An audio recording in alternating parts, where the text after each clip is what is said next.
Hello everyone. এতিয়া আবেলি আছো ফাৰ্মত আৰু আজি ফাৰ্মত সোমাইছো এটা কাৰণত মানে আজি ভাবিছো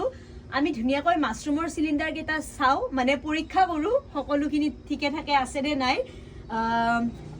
মানে কি হৈছে আজি মই আপোনালোকৰ লগত এটা সিক্ৰেট শেয়াৰ কৰিম বুলি ভাবিছো মাছৰুমৰ সিলিন্ডাৰৰ হয়তো বহুতে এই সিক্ৰেটটো শেয়াৰ নকৰে কিন্তু মই আপোনালোকক আজি এটা কথা কম যেতিয়া আমি মাছৰুমৰ সিলিন্ডাৰটো বনাও তাৰ পাছত আমি জিগিটা মানে ফুটা কৰো সেই ফুটাৰে আমি ধুনিয়াকৈ ভাবো যে মাছৰুম উলাই আৰু উলাইও ধুনিয়াকৈ আমি ভাল প্ৰডাকশন পাও তাৰ পাছত যদি আপোনালোকে ভাবে যে সেই ফুটা কেটাৰে আমি আকৌ প্ৰডাকশন পাম মানে কেনুকা যেহেতু মাছৰুমৰ এটা সিলিন্ডাৰে আমাৰ 3 মাহলৈকে মানে 3 মাহৰ ওপৰলৈকে প্ৰডাকশন দিয়ে কিন্তু 3 মাহৰ পিছত প্ৰডাকশনটো কমি যায় যে নহক প্ৰডাকশন দি থাকে তাৰ পাছত আমি ভাবো যে সেই ফুটা কেটাৰে মানে মাছৰুম উলাই মানে প্ৰডাকশন দিয়ে সেই ফুটা কেটাৰে তো দিয়ে কিন্তু তাৰ মাজত এটা কথা আছে কথা মানে হৈছে এনেকুৱা যে অকল সেই ফুটা কেটাই যে মাছৰুম দিব হেনুকা নহয় এটা বস্তু চাব হক আপোনালোকে এয়া দেখিছেনে পিনহেড উলাইছে কিন্তু উলালে কি হ'ব ইয়াতে কোনো ধৰণৰ তাৰ মানে পিনহেডটো যে উলাই আহিব কোনো ৰাস্তা নাই হেইভাবে ইতিয়া আমি কি কৰিব লাগিব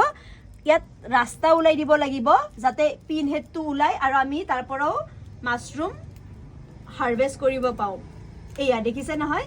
যে ধুনিয়াকৈ মই প্লাষ্টিকটো এনে ধৰণেৰে কাটি দিছো এয়া দেখিছে এটা খুব ধুনিয়াকৈ আমি প্ৰডাকশন পাই যাম 3 দিন 4 দিনৰ পিছত আৰু এনেকে বহুত থাকে এটা সিলিন্ডাৰত আপোনাৰ এনেকে আকো থাকে মই অলপ আগতে আৰু দুটামান এনেকে সিঙি দিলু দেখিছে এনেকে মানে সকলোবোৰ সিলিন্ডাৰত আমি তাৰ মানে চকু দি থাকিব লাগিব অকল সিলিন্ডাৰটো বনোৱাৰ পিছত বা পানী মাৰি থাকিলে নহব বহুত কিছুমান সৰু সৰু কথা থাকে হেবিলাক আমি জানাটো মানে খুব দৰকাৰ আৰু হেয়া আৰু